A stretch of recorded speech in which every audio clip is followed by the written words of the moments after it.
How to turn off My AI on Snapchat. Hey everyone, welcome back to our channel. In today's video, I'll simply guide you through the steps on how you can turn off My AI on Snapchat, so make sure to watch the video till the end.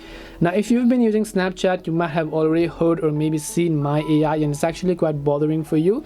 Though it is helpful in some areas, it is just too bothering and annoying for you to see that every time on the main screen of your chat page. Just to get rid of this annoyance, you might want to turn off My AI on Snapchat. All you have to do for that is, first of all, make sure to launch the Snapchat application here. Once you launch the Snapchat app, I want you to basically go and log into your account, so let me go ahead and do that as well. Now, once you log into your Snapchat account, you're gonna see this type of interface where you can just tap the little chat icon that you can find here, and then you'll be able to see the My AI. So what do you do in order to remove them? Well, in order to remove them, just go ahead and long press the My AI icon, and then here you should be able to see chat settings. When you tap on chat settings, you will find the option called remove My AI. Now, keep in mind, why are you not finding this option?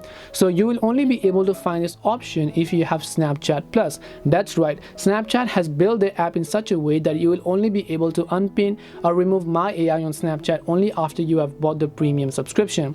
To do this, you can tap your Bitmoji avatar from the top left and then just go to Snapchat Plus, and then right over here you should be able to see all the features, and one of the features of Snapchat Plus is basically having the ability to remove or unpin My AI from your chat feed. So if this sounds good for you, you can tap the next option and do so. Otherwise, there is no any alternative solution. Hope this video helped you. If you have got any more questions, feel free to leave them down. Thank you very much for watching till the end, and see you soon in the next video.